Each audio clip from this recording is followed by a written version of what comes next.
მინდა ამ საუბარს კიდევ ერთი სტუმარი შემოვარცდეს. ჩემთან ერთად არის დალია ზიადა, ახლო აღმოსავლეთის მკვლევარი. დალია, დიდი მადლობა რომ ჩვენთან ხართ. ყოველთვის სასიამოვნოა თქვენი სტუმრობა i24 News-ის ინგლისურ ეთერში. მოდით ვისაუბროთ იმაზე, რასაც ეხლა ყატარში ვხედავთ. თუ აშშ-ში და ირანი მხოლოდ ირიბად საუბრობენ ყატარის ან პაკისტანის მეშვეობით, ითვლება ეს მაინც მნიშვნელოვან დიპლომატიად. პრეზიდენტმა ტრამპმა თქვა, რომ ირანელებთან ურთიერთობა შეიცვალა, მაგრამ ისევ აქ ვართ, სადაც ირანელები მართალენ პროცესს და უარს ამბობენ ამერიკულ გუნდებთან შეხვედრაზე. რას ნიშნავს ეს ყველაფერი მემორანდუმისთვის? პირველ რიგში მადლობა ნიკოლ, ყოველთვის სასიამოვნოა თქვენთან ყოფნა. თუ აშშ-სა და ირანს შორის ურთიერთობა შეიცვალა, ვიტყოდი რომ ეს ცვლილება მხოლოდ ერთი მხრიდან მოხდა. აშშ-ის მხარე ირანის მიმართ ბევრად რბილი გახდა. განსაკუთრებით კი ტრამპის ადმინისტრაცია, რომელმაც დასაწყისში ამ რეჟიმის სრულ განადგურებას დაფირდა და ირანელი ხალხისთვის საკუთარი ქვეყნის დაბრუნების გზის გაკვალვა. და ეს ყველა ლამაზი დაპირება. თუმცა ირანის მხრიდან ირანელები ისევ ისეთები არიან, როგორც იყვნენ. მანიპულირებენ, ცდილობენ დრო მოიგონ, ალბათ ტრამპის ადმინისტრაციის დასრულებას ელოდებიან, ასევე ცდილობენ ძველებურად ყველანაირი ხერხი გამოიყენონ. ასე რომ ირანელები ისევ ისეთები არიან და სამწუხაროდ ამჯერად ცუდი ამბავი ის არის, რომ საერთაშორისო საზოგადოება თითქოს ამჯერად ამ მანიპულაციას ამართლებს.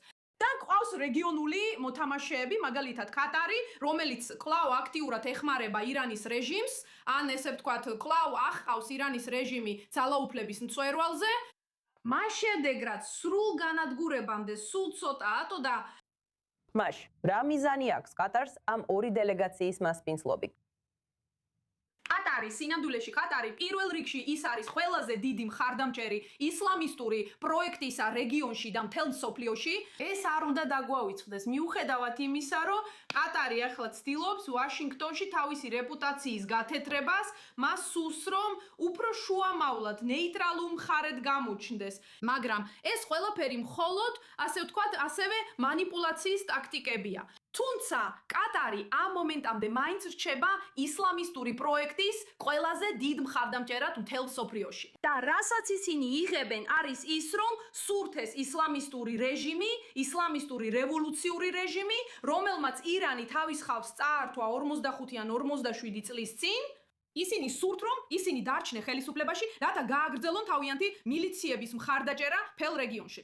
ისინი კვლავ საფრთხეს უქმნიან ისრაელსა და სხვა არაბულ ქვეყნებს, რომელთაც თავად კატარი ეშინია. თუ ჩვენ ვერ ვახერხებთ ორივე მხარის, ამერიკელებისა და ირანელების, ისევ მაგიდასთან დასმას ამ არაპირდაპირი მოლაპარაკებების ნაცვლად. როგორ შეიძლება მთავარი პრობლემა, ბირთვული საკითხი და არა ჰორმუზის სრუტე მოგვარდეს მანამდე, სანამ ეს 60 დღე ამოიწურება? სინამდვილეში, როგორც იცით, როგორც ადრე ვისაუბრეთ ნიკოლ თქვენს გადაცემაში, ეს მემორანდუმი არაფერია, მართლა არაფერია. ის არასახავს რეალობას რეგიონში არსებულ სიტუაციაზე. დღეს ამას რეგიონულ შეხვედრას უწოდებენ, სინამდვილეში არაფერია რეგიონული ამაში. დივანი, აშშ-ში სახელმწიფო მდივანი მარკო რუბიო რამდენიმე დრის წინ რეგიონში იყო და პირადად მოისმინა არაბეთის ყურის არაბული სახელმწიფოების პოზიციები, ასევე სხვა ლიდერებს და რეგიონში მოქმედ სხვა პირებს. და ყველა მათგანი ძალიან შეწუხებული იყო. ასევე აშშ-ში არსებული ატმოსფერო ძალიან კარგად ასახავს იმ იმედგაცუების განცდას, რაც ირანს უკავშირდება. იმ ფაქტს, რომ ირანი არასოდეს შეიცვლება, დღემდე მხოლოდ აშშ-ში საუბრობს ბირთვული პროექტის შეჩერებაზე, მაგრამ ირანი რეალურად არაფერს ადასტურებს იმაზე, რასაც აშშ-ში ამბობს, დაწყებული გაეროს ოფიციალური პირების ბირთვულ ობიექტებზე ინსპექტირებით. ან არსებობს რაიმე შეთანხმება, რომ ირანი არ წავა ბირთვული იარაღის გავრცელებისკენ. ზოგიერთ დონეზე, რომლებიც საფრთხედ ითვლება, ირანს ამ დრომდე არც ერთი მათგანი არ დაუმტკიცებია.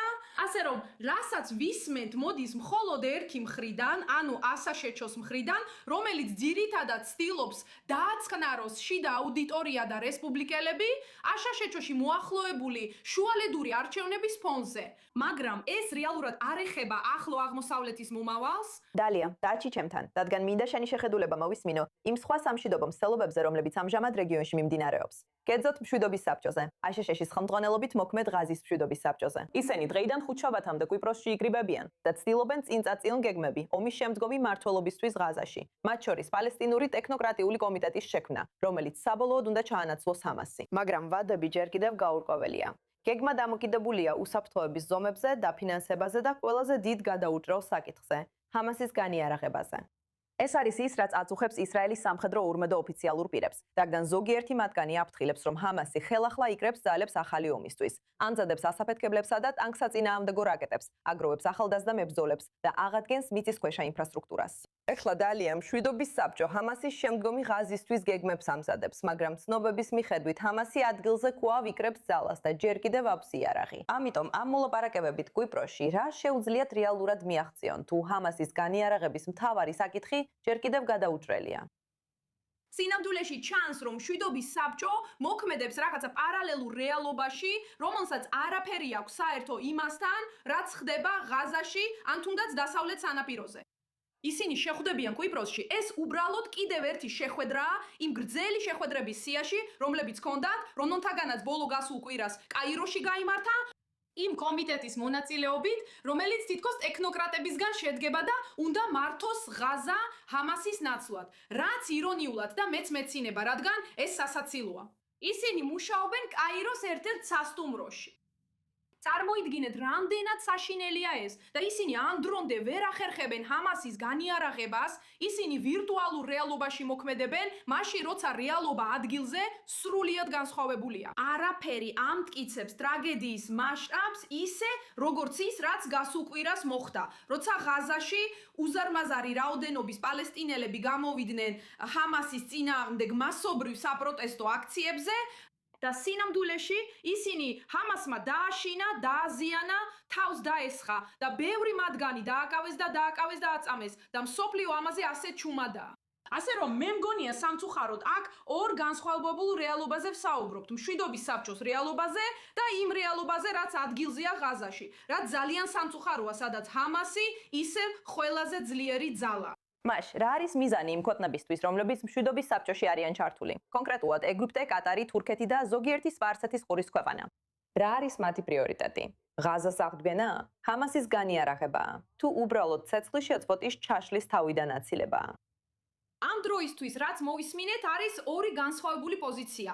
ასე რომ გასულ კვირას კაიროში გამართული მოსამზადებელი შეხვედრები უფრო მეტად იყო ორიენტირებული იმაზე, თუ როგორ გაეძლიერებინათ ტექნოკრატიული კომიტეტი, რომელიც უნდა მართავდეს ღაზას. ასევე მათ განიხილეს ძალიან საინტერესო საკითხი, რომელიც ჩემი აზრით ძალიან დაკავშირებულია. ეს არის არჩევნები, რომლებიც უნდა ჩატარდეს დასავლეთ სანაპიროზე, საკანონმდებლო და საპრეზიდენტო არჩევნები, რომლის ჩატარებაც პალესტინის ადმინისტრაციის ხელმძღვანელმა მაჰმუდ აბასმა გამოაცხადა, რომ წელს ან მომავალი წლის დასაწყისში გაიმართება. აი, ეს იყო განხილვის თემა, თითქოს იქ ღაზაში არაფერი ხდება და ჰამასი ისევ იქაა. კვიპროსის შეხვედრა მათი თქმით დღეს და ხვალ უნდა გაიმართოს და ორი საკითხის გარშემო იქნება კონცენტრირებული. უსაფრთხოება რაც შეეხება ღაზას და ისრაელის საზღვრის უსაფრთხოებას, ასევე ღაზის შიდა უსაფრთხოებას, პოლიციის ძალებს, რომელთა გაგზავნასაც ეგვიპტე დაფივდა ღაზას და ასევე ISF საერთაშორისო სტაბილიზაციის ძალას, რომელიც ჯერ კიდევ ფორმირების პროცესშია და ზოგი ქვეყანა უკვე აგზავნის თავის ჯარს იქ, მაგრამ ჯერ კიდევ ფორმირების პროცესშია და ჯერ ვერ შედის ღაზაში. და მაინც ამ ყველაფერს წინსვლა არ ექნება, თუ ჰამასი არ განაიარაღდება. და ჰამასი ეხლა ასევე манипуლირებს სიტუაციით, რომ გადავიდეს სხვა ან როგორც ისინი უწოდებენ გეგმა B-ზე, ან მოლაპარაკებების სხვა დონეზე. რაც ნიშნავს, კარგი, ჩვენ განვაიარაღდებით, მაგრამ თქვენ უნდა შექმნათ უსაფრთხოების გარკვეული მექანიზმი, რომ დასრულდეს ის, რასაც ისინი ოკუპაციას უწოდებენ, რაკა აღარ მოგვიწიოს ის, რასაც ისინი წინააღმდეგობასაც უწოდებენ. რაც შენ მე და ყველა ვინც გვიყურებს ვიცით. ისინი სიტყვებით თამაშობენ. რათა შექმნან სიტუაცია, რომელიც მათ ადგილზე უფრო დიდხანს დატოვებს და მისცემს საშუალებას ხელახლა შეიარაღდნენ, გადაჯგუფდნენ და კვლავ გაძლიერდნენ. დალია, შენ ახსენე ეგვიპტის მიერ გაწვრთნილი პოლიციის ძალები. ახსენე საერთაშორისო სტაბილიზაციის ძალა, ასევე პალესტინელი ტექნოკრატები. ისინი ყველა ემზადებიან, ყველა მზადყოფნაში არიან. მაგრამ რამდენ ხანს უნდა ემზადებოდნენ და მზადყოფნაში იყვნენ? არის თუ არა რაიმე ვადები, სანამ ვითარება რეალურად შეიცვლება და ისრაელი ან ვინც არ უნდა იყოს, შეძრებს თავად შევიდეს იქ და განაიარაღოს ჰამასი. არა, სინამდვილეში ყველაფერი რაც ვახსენეთ, ტექნოკრატიული კომიტეტები, რომლებიც ჰამასს უნდა ჩაანაცვლონ, ISF, საერთაშორისო უსაფრთხოების ძალები, რომლებიც უნდა შევიდნენ ღაზაში და დაიწყონ იქ ოპერირება, საპოლიციო ძალები, რომელთა შესახებაც ეგვიპტე და იორდანია ამბობენ, რომ ასობით პალესტინელი გაწურთნეს, რათა ადგილობრივ საპოლიციო ძალებში ემოქმედათ. ეს ყველაფერი მზადყოფნაშია და მათი ღაზაში შესვლის ვადები ჯერ კიდევ გაურკვეველია, ინშალლაჰ, მომავალში. იცით, ეს ის მომავალია, რომლის დადგომის ზუსტი დრო არავინ იცის. ასე რომ, ეს არის ის, რაც ჰამას სინამდვილეში ეს სიტუაცია მხოლოდ ჰამას და კიდევ ერთხელ მხოლოდ ისლამისტურ პროექტს ემსახურება. თუ ფართო სურათს შევხედავთ, რა ხდება ახლა ირანთან დაკავშირებით. ამიტომ ჰამასისთვის ყველაზე მომგებიანია, რომ ეს ყველაფერი გაურკვევლად დარჩეს. და ვიტყოდი, რომ ადგილობრივი მოთამაშეები, განსაკუთრებით ეგვიპტე, რომელსაც ახლა კატარის შემდეგ ჰამასზე ყველაზე დიდი გავლენა აქვს, სამწუხაროდ ისინი არ არიან მზად, რომ ჰამასზე სათანადო ზეწოლა მოახდინონ, რათა მან გააკეთოს ის, რაც საჭიროა, ანუ განიარაღდეს, როგორც პირველი ნაბიჯი იმისთვის, რომ ღაზაში რაიმე პროგრესი მოხდეს. დალია ზიადა, ძალიან მნიშვნელოვანია, რომ გააგრძელოთ ღაზასა და მშვიდობის საბჭოში მიმდინარე მოვლენების გაზიარება. დიდი მადლობა, რომ დღეს IOC4 News English-ის ეთერში იყავით ჩვენთან ერთად.